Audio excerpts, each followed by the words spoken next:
J'ai William, là, qui est là.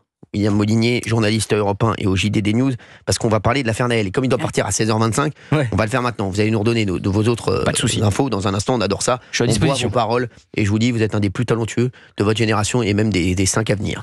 C'est vrai. William Molinier est avec nous. Merci William. Bonjour Cyril. Merci d'être avec nous. Journaliste à Europe 1 et au JDD News. Il doit partir bientôt, donc on va revenir sur l'affaire Naël, puisque article très très intéressant dans le JDD News aujourd'hui. Effectivement, on parle de l'affaire Naël et une manipulation, vous titrez, une manipulation politico-médiatique démontée par l'enquête. Est-ce que vous pouvez me dire quelles sont les nouvelles informations qui sont arrivées sur ce drame qui a vraiment fait parler? Ça a été un fait de société, un drame, ça a été tout le monde, les émeutes, c'était un truc de fou l'affaire Naël. Et aujourd'hui, est-ce que vous pouvez nous en dire un peu plus? Cet été, en fait, Alors, on rappelle juste l'affaire Naël. C'était l'adolescent de 17 ans tué par un policier à Nanterre le 27 juin 2023. Merci, William. Les juges d'instruction ont clôturé l'enquête cet été. Au terme d'un an, c'est allé assez vite. Il y a eu beaucoup d'actes d'enquête qui ont été faits, notamment des expertises balistiques, l'autopsie, la reconstitution, la confrontation. Et en fait, l'idée, là, c'était déjà de mettre la main sur le dossier d'instruction, plusieurs milliers de pages qu'il a fallu éplucher, comprendre, remettre les pièces du puzzle dans l'ordre. Et ce qui nous a apparu comme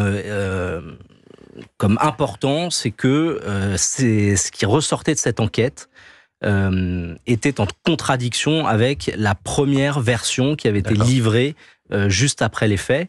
Et notamment le fait que Naël Merzouk aurait été frappé par les policiers. L'autopsie est catégorique, très claire. Il n'y a aucun coup, aucune trace de coup sur le corps de l'adolescent. Il y a seulement 2 ecchymoses situées sur le bras droit, et la médecin légiste date ces ecchymoses à au moins 18 heures avant la mort. Donc c'est incompatible en fait avec les déclarations des témoins de la scène et des passagers de la voiture.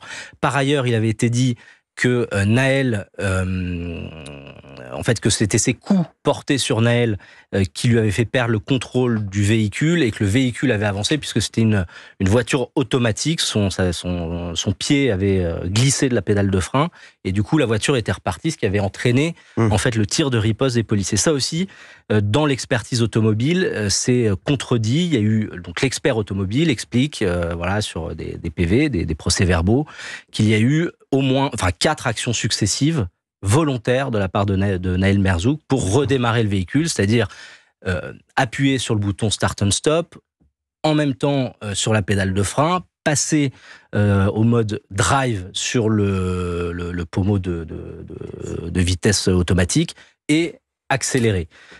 Et dernier élément qui vient aussi contredire la version des parties civiles, c'est que le tir, ça c'est l'expertise balistique qui l'établit très clairement, c'est que le tir du policier était originellement pointé vers le bas et non vers le haut du torse, et qu'en fait c'est cette action volontaire délibérée d'accélérer qui a en fait dévier la trajectoire du tir du policier. D'accord, ça c'est des nouveaux éléments quand même très importants.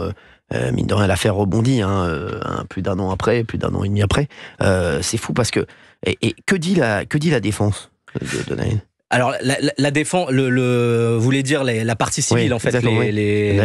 Alors, eux pointent, c'est vrai, il y a une phrase dans le rapport de l'expert automobile, où l'expert automobile dit que les policiers n'étaient pas en danger imminent. Parce que, souvenez-vous, sur la vidéo, on les voit sur le côté. Oui. Ça aussi, c'est un petit peu détricoté par l'enquête, parce que lors de la reconstitution, les juges ont demandé à chacune des parties de positionner les plastrons en fait, des policiers. Et il se trouve que des mesures ont été prises et que le dernier pied du policier se trouvait, selon la partie civile, à 31 cm du mur, selon le policier à 36 cm. Donc à 5 cm près, il y a un consensus des deux parties, donc on peut estimer qu'on est sur... c'est ça.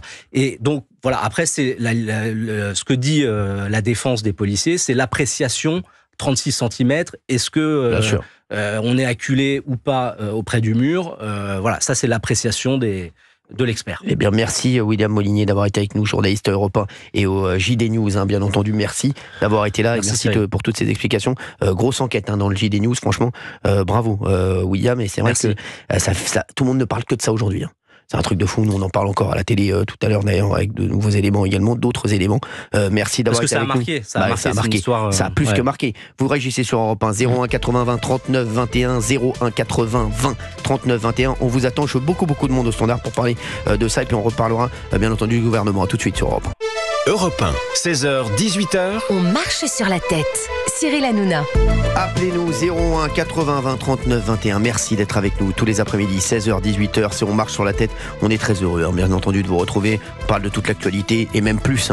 Bien entendu, on vous donne énormément d'infos, puisqu'on a encore des infos à venir, puisque Gauthier Lebray a passé toute la journée au téléphone avec Matignon, avec l'Élysée Matignon, avec même le bar des sports.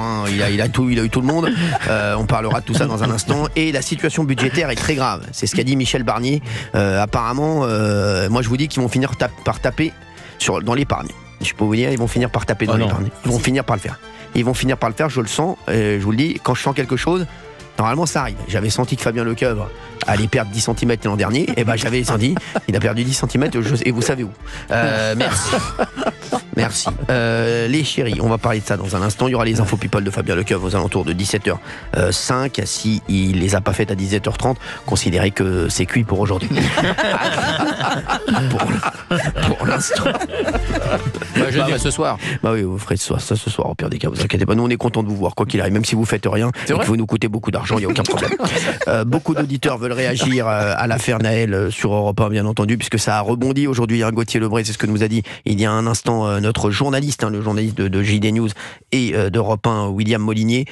Ça réagit et les versions, les versions ne sont pas, ce n'est pas la version qu'on avait à la base. Ah bien sûr, c'est le très bon article de William Molinier dans le JD News du jour. Ça vient contrecarrer le récit médiatique qui a eu lieu juste après la mort du jeune Naël. Donc je rappelle que ce gendarme a été placé en garde à vue, qu'il y a eu non pas une grève des policiers, mais ils ont utilisé les arrêts maladie, souvenez-vous, pour arrêter de travailler, que ça a déclenché une crise XXL qui est remontée jusqu'à Gérald Darmanin qui est venu soutenir ses troupes avec le directeur général de la police nationale, Frédéric Vaux. Donc oui, il s'est passé quelque chose. C'est un peu ce qui s'est passé aussi sur l'affaire Traoré. Il y a eu un non-lieu au final pour les policiers. Donc c'est toujours pareil, le temps judiciaire n'est pas le temps médiatique et donc des fois ça s'emballe. Il faut l'avouer, j'arrête là Cyril, ça s'emballe aussi de manière idéologique. C'est-à-dire qu'il y a des médias qui aiment moins les policiers que d'autres. Et donc, Naël est une bonne victime pour certains médias et le policier est le bon bourreau. Bien sûr. Voilà, on est toujours triste. Mais c'est pas le sujet, là. Forcément, bien sûr. Un jeune de 17 ans. Ça nous fait de la peine. Un jeune de 17 ans, malheureusement, et même sa maman, on pense à elle, mine de rien, et on se dit, forcément, on est quand même triste pour Naël et pour la maman. Bien sûr que c'est un drame pour nous tous. C'est un drame pour sa mère, sa famille. Pour nous, c'est un drame. Pour ce policier un petit de 17 ans qui meurt, je suis désolé, c'est un drame pour nous. Un drame pour ce jeune, pour sa famille, pour ce policier qui avait une carrière exemplaire et qui a été menacé de mort sur les réseaux sociaux. Donc pour lui aussi, c'est compliqué. La question qui se pose maintenant, c'est savoir si le parquet va revenir sur la qualification. C'est-à-dire, est-ce que ce sera toujours meurtre? Quid de l'intentionnalité? C'est en fait l'intentionnalité est remise en cause. On aura les infos ce soir à la téloche. Si vous nous regardez, bien entendu, vous serez toujours le bienvenu. D'Artigol, Franck est avec nous. Merci Franck. Bonsoir Cyril. Merci d'être avec nous Franck. Vous habitez où Franck? Alors moi je suis dans les Hauts-de-Seine. Où ça? Dans les Hauts-de-Seine. Ah, je connais très bien les Hauts-de-Seine. On est à côté. Oui, exactement. Donc moi en tant qu'ancien flic, croyez-moi que cette affaire Naël, j'en ai parlé avec beaucoup de monde. Bien sûr, je l'ai bien suivi parce que déjà j'étais policier de la route, donc moi les refus d'obtempérer, j'en ai subi avec mes collègues. Vous en subissez beaucoup Franck ou pas des refus? Alors aujourd'hui je suis plus policier. Non mais avant, c'était quoi genre vraiment? Franchement, c'est facile, un par jour, tous les 2 jours, facile. Mais bien sûr, parce qu'aujourd'hui, il ne faut pas oublier qu'en France, il y a environ plus de 2 millions de personnes qui roulent sans permis de conduire. Donc, qui dit sans permis de conduire, dit sans assurance, etc. Et en plus de ça, il y a tout, sans rajouter les stupéfiants, l'alcool et tout ça. Vous êtes avec vos enfants à la maison, là? Absolument, vous les entendez? Oui, j'adore. Laissez-les kiffer. Ils ont quel âge? 4 4 ans et 7 ans. 4 ans et 7 ans, bon bah très bien, vous les embrassez de ma part, parce que je les sens. Voilà, c'est une des raisons pour laquelle j'ai quitté la police. Vous voyez, c'est quand j'ai vu ce que devenait la société, je me suis dit, mais pas du tout en fait, je ne peux pas continuer, bien qu'on est policier, on a ça dans le sang, et on adore notre métier, mais c'est vrai qu'on n'est jamais, voilà, les officiers ne nous écoutent pas, ils ne sont pas épaulés, et quand on voit notamment l'affaire Nahel, qui a eu tout ce qui s'est passé dans les cités, partout en France. Je me dis mais c'est juste de la folie qu'on accuse un policier de meurtre. C'est juste de la folie. Il a fait son métier. Aujourd'hui la justice, pour moi c'est la première coupable. C'est à cause de la justice si on en est là. Si la justice taperait vraiment du poing sur la table en disant maintenant c'est stop et donner des vraies peines de prison, croyez-moi que il y aurait moins de refus d'obtempérer. 25 000 refus d'obtempérer par an. Non mais c'est énorme. 25 000, ça fait 70 à peu près par jour. Merci Benaïm. Ah oui, mais c'est énorme, c'est énorme. Et donc du coup, pour revenir à l'affaire Nahel, j'ai revu les images, même au ralenti. Il faut pas oublier que le véhicule qu'il conduisait, c'était un véhicule de sport, c'était un Classe A 45 AMG, donc très puissant, très très puissant. Quand on voit les deux policiers, donc un sur le capot et un qui est vraiment à côté de lui, alors certes, apparemment, il y a eu des coups, etc. Maintenant, à peine en appuyant un tout petit peu sur l'accélérateur, le véhicule part tout seul. C'est ça. Ouais. Allô Franck ? Allô ? Oui, Franck, vous êtes toujours là ? Oui, pardon, excusez-moi, ça a coupé. Ah d'accord, parce que j'ai cru que c'était votre fils qui vous avait mis un coup de pistolet à eau dans le cerveau. Non, mais dites-nous. Mais donc, du coup, c'est vrai que quand on voit les images, normalement un policier a le doigt sur le long du pontet. Je connais bien la manipulation des armes, comme beaucoup de policiers. Bien sûr, Ce qui s'est passé. Voilà, moi je peux pas dire que je suis pour le policier, je suis pas pour Nahel. Comme vous avez dit, certes, c'est malheureux ça reste un enfant, un adolescent. Ah oui. Maintenant, encore une fois, je vais aller encore plus loin, Cyril. Tout est une question d'éducation, tout est une question de... Quand on n'a pas le permis, on évite de prendre la voiture d'un ami, on évite de faire des conneries parce qu'on sait très bien où ça mène. Et malheureusement, quand on voit... Bien sûr, mais on est triste parce que... On est triste, bien sûr, parce qu'un gosse de 17 ans, un ado de 17 ans qui nous quitte, c'est toujours un drame, parce qu'on sait, voilà, on va pas se mentir aussi, à 16, 17 ans, on fait tous des conneries, voilà, alors c'est très grave, je vous le dis, voilà, ça aurait pu être très grave, parce que, imaginons un refus d'obtempérer aussi, ça peut, après, derrière, vous pouvez renverser quelqu'un, on voit les drames qui arrivent, mais c'est vrai que ça nous fait toujours de la peine de voir quand même un petit 16, 17 ans qui nous quitte, ça c'est sûr. Bien sûr, Cyril. Mais bon, c'est vrai que voilà, il faut que les gens comprennent et prennent conscience, surtout ces jeunes. Ouais. Moi, je passe la plupart de mon temps libre à faire la morale à tous ces petits jeunes qui sont en voiture, en trottinette, etc., à leur expliquer les dangers et les répercussions. Et il y a des mots. Moi, clairement, on m'envoyait, je vous dis, Cyril, on m'envoyait au charbon à l'époque. Lorsque j'étais dans la police, on m'envoyait au charbon pour essayer de calmer, canaliser justement ces délinquants-là, parce qu'ils n'avaient pas... Après, dans la police, il y a plusieurs générations. Moi, j'ai fait partie de la nouvelle génération. Donc, voilà, c'est pas parce qu'on tutoie qu'on manque de respect. Au contraire, on est là pour instaurer une relation de confiance. Tu me tutoies, il n'y a pas de souci. Écoute, t'as fait une connerie. Je suis pas juge, je suis flic. Évite de faire des conneries. Tu vois, il y a du monde, il y a des gosses, il y a des parents. Tu veux faire le con, va sur un circuit, loue une voiture, fais-toi plaisir pendant 2 heures. Exactement. Merci Franck d'avoir été avec nous sur Europe 1. Avec plaisir. Merci Cyril, Franck. J'espère vraiment que votre émission TPMP va continuer. Ne vous inquiétez pas. Je sais que l'ARCOM, ils sont pas gentils avec vous. Mais vous en faites pas, on est là. On est là. L'important c'est que vous soyez là, vous savez mon Francky. Merci. On est là, Cyril. Je vous embrasse fort. J'espère qu'un jour je passerai vous voir à TPMP. Avec plaisir. Et vous embrassez les enfants. Allez, comptez sur moi. Merci Franck, merci d'avoir été avec nous sur Europe 1. Grand bonheur, merci beaucoup. On a Florence avec nous. Bonjour Florence. Bonjour Cyril. Merci d'être avec nous Florence. Vous habitez Aix-en-Provence. Je suis ravie. J'adore votre émission et vous pareil. Vous êtes un amour Florence. Merci beaucoup d'être avec nous. Vous habitez à Aix-en-Provence. Il fait beau aujourd'hui ? Non. Non, c'est pas vrai. Chez nous à Paris, il fait très beau. Vous voyez ou pas ? Oui, je sais, mes filles m'ont dit ça. Ah oui, là aujourd'hui, là c'est incroyable. Moi j'étais toute la journée, j'étais tranquille, j'étais en petit Bermuda, tranquille, Florence, franchement bien. Aujourd'hui, non, il fait pas beau. Bon, c'est pas grave. Généralement c'est le contraire, donc ça va. Ne vous inquiétez pas, ça va très vite s'inverser, je pense, dès demain. Je m'inquiète pas. Merci Florence d'être avec nous en tout cas. Et c'est vrai qu'on en parlait il y a un instant, cette affaire, c'est un drame. C'est un drame aussi pour le policier, comme on dit. Alors, moi je trouve que c'est un drame pour le policier. Oui. Enfin, on connaît la vérité. Enfin. Et je trouve, je vais vous choquer peut-être, Cyril, mais c'est ce que je pense, que ce policier nous a écartés d'un potentiel assassin. Alors, voilà ce que vous dites, c'est très violent, Florent, en fait, ce qu'on dit, et c'est ce qu'on a dit tout à l'heure, c'est les refus d'obtempérer, quoi qu'il arrive, c'est dangereux. On le sait, on a vu, il y a plein de drames qui arrivent après un refus d'obtempérer, et c'est ce que dit souvent la police, ils disent, on est obligé d'intervenir aussi, parce qu'un refus d'obtempérer, ça va mettre en péril la vie d'un innocent, certainement, qui est peut-être en voiture, peut-être piéton, peut-être vélo, et qui va malheureusement... Moi, je dis merci à ce policier qui nous a protégés. J'ai participé à la cagnotte de M. Messia pour ce policier.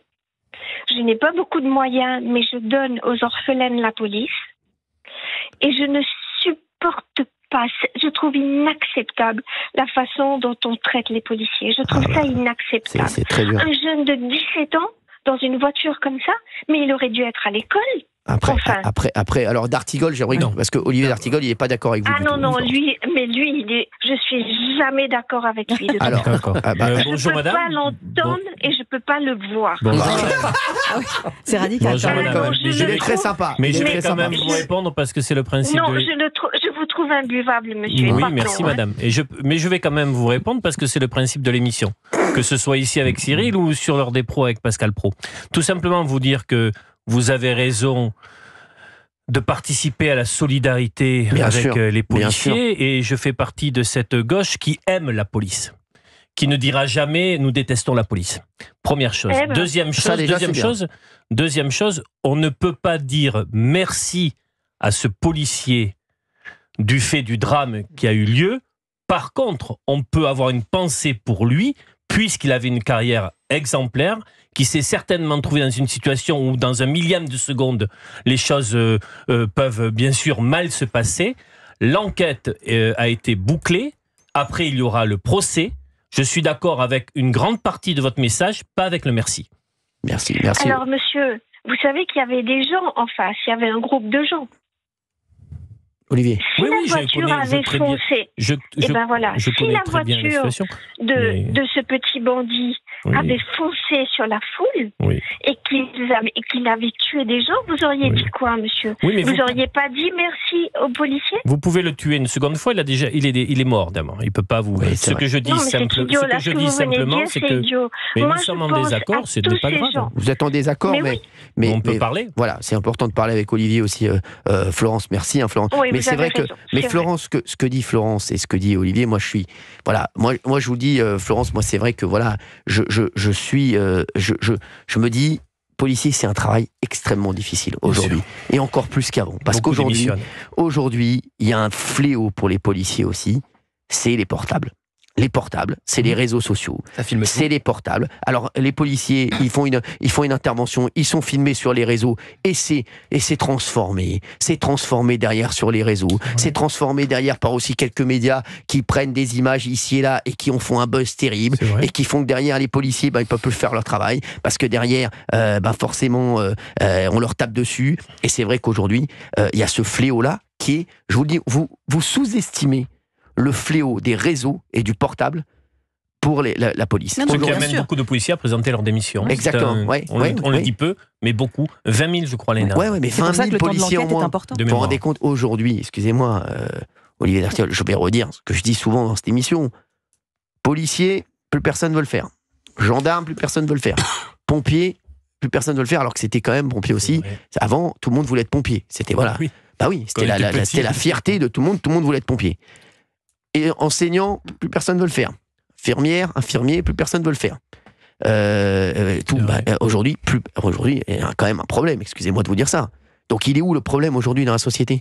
On parlait hier des impôts, on disait bien sûr, on veut payer des impôts avec plaisir. On veut payer des impôts avec plaisir, on les paiera. Et les Français seraient très contents, ceux qui gagnent bien leur vie, de payer des impôts. Mais on veut que derrière, ça suive. Je suis désolé, excusez-moi. Je suis désolé. Cyril ? Oui, Florence. Je voulais vous dire quelque chose. Je pense que vous êtes d'accord avec moi. Ceux qui font le plus de mal à la police, c'est la gauche et les médias de gauche. Alors, j'aimerais, Olivier d'Artigol, qu'est-ce que vous en dites? Parce que, mine de rien, elle soulève un problème, Florence, je suis désolé. Je ne donnerai jamais toute la gauche aux insoumis qui détestent la police et qui mènent... Parce que je suis désolé, il y a des titres, excusez-moi, il y a des titres comme Libération, je vais encore les citer aujourd'hui, excusez-moi. Mais enfin... Je suis désolé, excusez-moi. Je vous ai raconté, la dernière fois, ce que j'ai vu, je vous l'ai dit, il y a ça 3 ans, je vous avais raconté. Ils avaient fait un reportage sur France Télé, en prime time, pendant 2 heures, la police est raciste. Imaginez le lendemain, le policier qui va faire un contrôle. Comment le mec qui a regardé pendant 2 heures en prime time, la police est raciste, comment le mec peut faire son travail derrière? Excusez-moi. Je suis désolé, Mais je vous demande de ne pas totalement désespérer de la gauche, parce qu'il y a encore une gauche qui ne dit pas mais qu'il y a du racisme systémique. Non, qu'il y a du racisme systémique dans la police. Il y a une gauche qui demande des effectifs supplémentaires, de la formation, de l'encadrement pour la police. Mais elle est absorbée par une autre. Oui, mais elle est absorbée. Et quand on entend que Bernard Cazeneuve, c'est pas la gauche, alors il y a un problème. Ah oui, pour cette les gauche-là est traitée et pointée du doigt, et on la traite justement de traître. Voilà. Eh oui, non, il y a quand même... je vous le dis, moi, quand je parle avec des policiers, ils n'en peuvent plus. Ils n'en peuvent plus parce que aussi, et je vous dis, il y a ces réseaux sociaux, il y a ces médias qui leur tapent dessus toute la journée, qui font monter la haine envers la police, et qui font que derrière, il y a des émeutes, qui font que derrière, il y a des... Cyril, c'est que ce sont des... Moi, je parle souvent avec les policiers dans la rue, ce sont aussi des enfants du peuple. Oui. C'est-à-dire que le recrutement dans la police, c'est une catégorie populaire. Exactement. Ils gagnent peu, et ils sont indispensables à la bonne marche de notre société. Il y a énormément de gens issus de l'immigration qui sont dans la police et dans la gendarmerie. Il ne faut pas les oublier. Donc la gauche, il ferait mieux de les soutenir. Enfin, cette gauche-là, la gauche... La gauche bruyante. La gauche bruyante, que la gauche mélanchoniste. On ne les rattrapera pas, c'est fini, c'est cuit. Ah oui. Mais la gauche social-démocrate, elle a toujours été... Mais oui, Monsieur, je peux dire un petit truc à monsieur d'Artigol? Oui, mais allez-y, madame. Si vous êtes... si vous pensez ce que vous venez de dire là, moi je vous demande, je vous supplie même, puisque vous êtes dans toutes les émissions, je vous vois partout matin, midi et soir. Désolé madame. Eh ben, dites-le fort ce que vous venez de dire. Alors, il le dit avec moi. Alors, je le dis tout le temps. Il le dit avec moi. Il le dit avec moi, Florence. Vous avez vu? Je le dis tout le temps. Défendez. Eh ben, criez plus fort. Criez plus fort. Défendez la police plus fort. Oui, non, mais je viens de cette gauche-là, donc j'ai pas attendu votre invitation, mais je me souviendrai de votre demande. Merci Florence d'avoir été avec nous sur Europe 1. En tout cas, vous êtes extra, Cyril, parce que vous me faites rire. Merci. Et parfois, c'est trop bon. Merci voilà. Florence. Merci, vous êtes un amour. Je vous fais d'énormes bisous. Vous n'hésitez pas à me rappeler sur Europe 1. Vous savez que je suis là tous les jours, 16h-18h. Eh ben, bravo à toute l'équipe. Si vous voulez réagir à un autre sujet, Florence. Et Gauthier aussi. Gauthier, bravo. C'est mon petit chouchou, vous le savez. C'est mon petit chouchou. Je vous fais la bise, madame. Eh ben, pareil, monsieur, je vous serre la main. Voilà, c'est bien, ça se termine bien. Florence, en tout cas, vous savez que je suis là de 16h à 18h tous les jours sur Europe 1. Vous m'appelez sur un autre sujet quand vous voulez. Avec plaisir. Ok. Je vous embrasse, Florence. Merci d'avoir été avec nous. Merci, bon après-midi, au revoir. 01 80 20 39 21. Vous nous appelez, bien entendu, au standard d'Europe 1. Il est 16h49, on est en direct. Dans un instant, il y aura les infos de Fabien Lecoeuvre. On va se détendre un peu quand même. Oh, les gars, ça va. J'ai bossé comme un dingue toute la journée. si je peux pas me détendre 2 secondes avec Big Laoui, où va la France? Et puis, dans un instant, la situation budgétaire est très grave. L'annonce choc du Premier ministre Michel Barnier. Mais pour le moment, on a Marie en ligne. Marie qui habite Grenoble. Bonjour Marie. Bonjour à toute l'équipe, bonjour Cyril. Merci d'être là Marie, ça nous fait très plaisir, on vous embrasse. Ouais. Grenoble, ça se passe bien ou pas? Oui, vous avez vu, n'en parlez pas. Bah oui, ils ont toujours pas retrouvé le mec là. Non, toujours mais pas. Les gars, c'est un truc de... Parce que je pense à ça. Oui, c'est vrai. Moi, je peux vous dire que j'ai 59 ans, je suis parisienne d'origine, mais ça fait 30 ans que je suis à Grenoble. Je rêvais de Grenoble. Grenoble m'a fait rêver. J'ai qu'une envie, je peux vous garantir que je ne passerai pas ma retraite et le restant de ma vie à Grenoble. Alors, Marie, Paris, c'est catastrophique aussi, je vous le dis. Ouais. Mais sauf que nous, on va dire, c'est aussi intense que chez vous, mais sur une plus petite surface. Ah, c'est donc, ça. On a 3 fois plus de chances de rencontrer la violence et voilà. Bon. Non, mais Marie, je fais une petite parenthèse. Ouais. Marie, c'est vrai qu'on est quand même. Je vous dis, c'est quand même fou aussi. Il y a quand même 10 jours, il y a un mec qui tue un employé municipal à Grenoble. le gars, c'est pas, excusez-moi, hein, c'est pas non plus, c'est pas Mohamed Amra, c'est pas la mouche, hein. Et le gars n'est toujours pas retrouvé, c'est quand même fou. Excusez-moi, C'est vrai. C'est tout simple, je vais vous dire, Cyril. Vous avez Piolle, notre fameux maire, qui a ni plus ni moins enlevé toutes les caméras. Comment voulez-vous suivre quelqu'un en 2024 quand il n'y a plus de caméras pour le suivre? Non mais Marie, je vous jure, ce que vous me dites, Marie, ça me rend fou. Je vous le jure, Marie, je n'en peux plus de ça. Je ne connais pas Éric Piolle. Hein. J'ai vu ses déclarations. Moi, je le connais. Il ne veut pas armer la police municipale. Il veut pas armer la police municipale. Il ne veut pas mettre de caméras. Et je peux vous dire que dans son quotidien, c'est loin d'être l'écolo qu'il prône. Hein. Loin de ça. Mais bon. Ah, très bien. Voyez ou pas. Non, mais c'est fou. Mais Marie, quand vous me dites ça, je vous jure, Marie, je deviens fou, excusez-moi, parce que je me dis, les Français n'en peuvent plus. Mais comment? Et j'ai une question à vous poser. Il a été élu, Éric Piolle. Moi, j'habite juste à côté, donc je vote pas pour Grenoble, je vote à côté. D'accord. Bon, je vote à droite, moi. Donc, hors de question de voter pour ces gens-là. Voilà. Il a fait 53% au second tour, Piolle. Il va repasser ou pas? Il a dit qu'il ne pouvait pas se représenter parce que le règlement intérieur des Verts ne permet pas de se présenter une troisième fois. Ah bah magnifique. Quel dommage. C'est bien. Ça, c'est une bonne nouvelle pour vous, ça, Marie. Oh, il peut y avoir encore pire, hein, vous savez, dans les Marie, merci. En tout cas, vous voulez réagir sur Naël et sur ce qu'on vient de dire? Bon, je vous explique. Alors, je me suis un peu calmée depuis que la dame est passée, parce que je vais m'inscrire dans son sillon, mais j'étais très très en colère, et même contre vous, Cyril. Je vous explique pourquoi. Moi, j'en ai, mais vraiment, vous pouvez pas imaginer, mais ras-le-bol que ces jeunes... Alors, ok, il est décédé... Je vais être choquante, mais je m'en fous, c'est ce que je pense profondément. Mais tant pis pour lui, À un moment, un jeune, c'est dur de dire ça. Un jeune, c'est un... Non, c'est pas dur. Moi, ce qui m'énerve le plus, c'est quand j'entends dire à longueur de temps, mais tout le monde fait des conneries. Écoutez, moi, je suis la mère de 2 jeunes, une fille et un garçon. Ils ont fait des petites conneries mais rien. Mais moi, j'ai que des gens autour de moi et je suis pas riche, je suis pas... Enfin, il faut quand même se rendre compte aujourd'hui, et Dieu merci, sinon à ce moment-là, on n'a plus qu'à appeler l'armée. Ça tombe bien, mon fils est militaire. Mais je dis, ça ne peut pas être possible qu'aujourd'hui, on entende dire que tout le monde fait des conneries. Eh ben non, c'est pas vrai. Alors... Les 3/4 des jeunes Français ne font pas de conneries. Plein de jeunes Français sont capables d'engagement, d'être policiers, d'être pompiers. Mon fils est en mission à l'étranger au risque de sa vie pour défendre votre liberté. Donc, et il y a plein de jeunes, vous verriez, il a plein de copains qui sont comment on appelle ça, à l'armée en montagne, là, les chasseurs alpins. Quand ils viennent à la maison, vous verriez, ces jeunes sont géniaux. Mais alors, Marie. Donc, moi, je voudrais dire que, je suis je l'étais déjà contre sa mère, qui a eu le culot de prôner l'irresponsabilité de son gamin contre un policier qui n'a fait que son devoir. C'est une mère. C'est une mère. Il a fallu des mois pour qu'on le prouve, alors que ça a quelque part détruit la carrière d'un policier qui voue sa vie à notre sécurité. Et en plus, 1 milliard de destruction en France, ça nous a coûté ça. Mais à un moment, il faut ouvrir les yeux. Ce déni perpétuel, moi, je n'en peux plus. Marie, je suis pas d'extrême droite. Hein. Je sais, mais Marie, vous savez, alors vous parliez des jeunes à l'instant. Alors, je vais prendre les patins de Marie là-dessus. Moi, je vous le dis, je fais des tournois de paddle. C'est un sport, de raquette. J'en fais du paddle. Très bien, Marie. Pratiquement 2 fois par mois au lac du Monténard. C'est exceptionnel. Je vais vous dire, moi, je joue avec que des jeunes de 18 à 25, 26 ans. Mais écoutez-moi bien, mais c'est des jeunes, mais ils sont exceptionnels. Et même eux, je vous le dis, ils me le disent. Ils me disent, nous, on n'en peut plus parce qu'on est tranquille.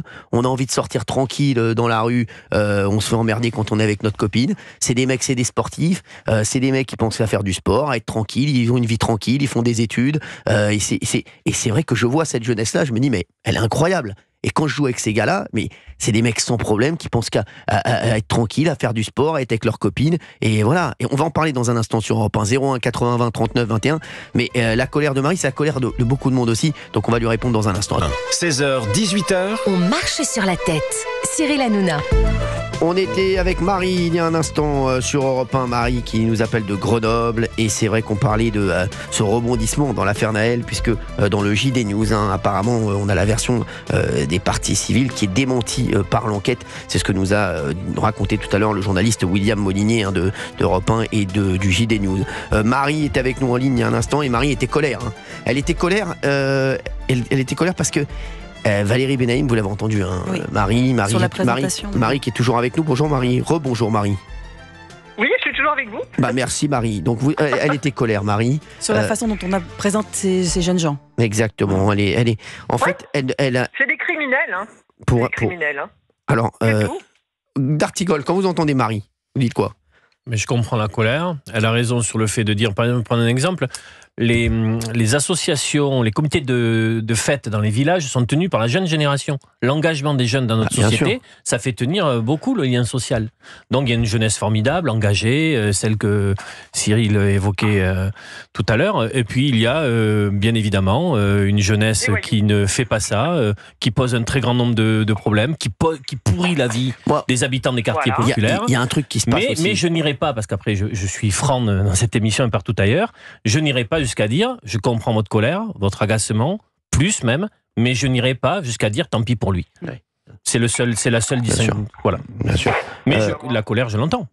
Non, mais moi, ces jeunes-là. Alors, il y a un autre truc aussi qui se passe, c'est qu'on a l'impression que ces jeunes sont de plus en plus même politisés, même s'ils s'en foutent de la politique. Non, mais c'est-à-dire, ils sont pas. Ils sont pas. En fait, je crois qu'ils sont plus manipulés que politisés. Non, pas manipulés. Non, pas du tout. Il y en a plein qui sont pas manipulés, qui s'intéressent à la politique alors qu'ils s'intéressaient pas du tout avant.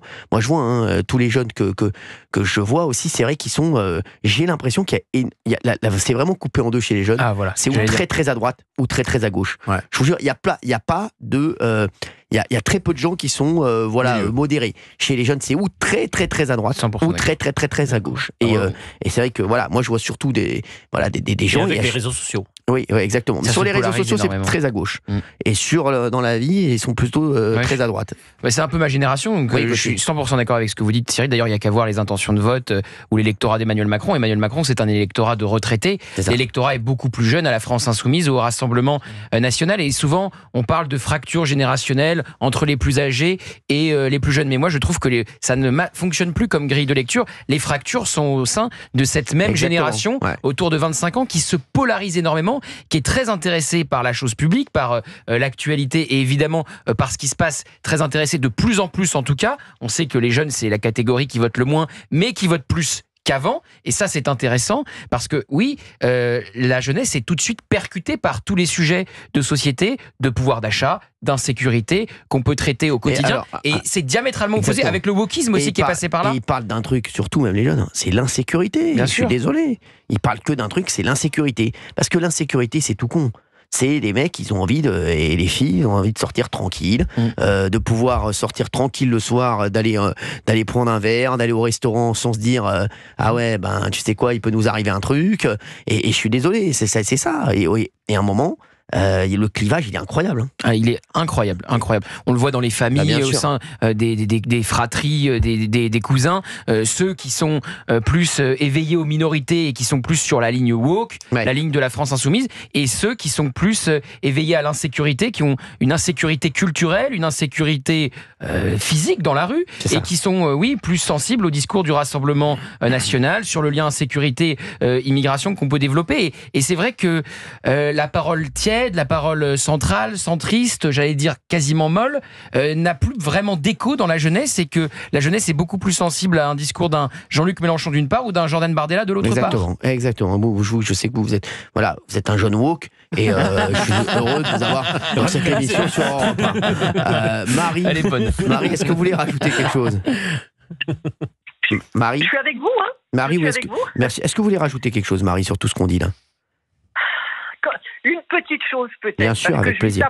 Moi j'ai fait pas mal de métiers. Il se trouve que j'ai travaillé un moment auprès des jeunes. Alors on appelle ça le quartier Arlequin, etc. Donc je peux vous dire que moi je suis descendue dans les cases.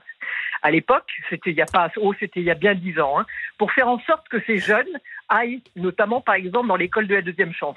Donc je peux vous dire, on m'a appelé la daronne, etc. Pas de problème. J'avais plutôt un beau contact avec eux. Mais maintenant le problème. Et quand vous dites tout à l'heure qu'il n'y a pas de manipulation, méfiez-vous, Cyril, parce que je peux vous garantir qu'en ce moment, mais depuis 3-4 ans, pas plus que ça, on a une vraie, on le voit, moi je le vois parce que j'ai encore quelques contacts. Si vous saviez à quel point le fanatisme de l'islamisme est en train de pourrir ces jeunes-là, c'est inquiétant. Alors moi je disais, Marie, je parlais moi de manipulation plus politique à droite. À droite pour moi. Oui, mais à droite, non. À l'extrême droite, il n'y a pas de manipulation politique. À Grenoble, il n'y en a pas. À Grenoble, il y a. Ou de l'extrême gauche, voilà. Oui, de l'extrême gauche, mais il faut être précis maintenant, parce qu'il faut savoir à quel ennemi il faut s'adresser. Moi, je suis pas extrême droite. Honnêtement, de l'extrême droite, moi, j'en vois pas à Grenoble. Par contre, on galère avec l'extrême gauche, je pourrais vous en citer des vertes et des pas mûres, mais ce que je suis en train de vous dire, c'est que moi, je connais pas la solution, mais vraiment, en ce moment, il y a des forces qui sont en train de bousiller et ce qui est pire, c'est ce que je ne comprends pas, c'est pourquoi on ne peut pas réagir à ça. C'est pas la majorité des jeunes. Exactement. Il y a une partie c'est pas la majorité des jeunes.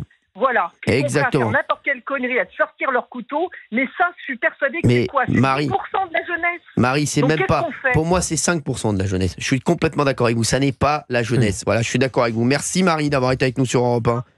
Allez. Je vous fais d'énormes bisous et vous me rappelez quand vous voulez. Merci Marie d'avoir été avec nous.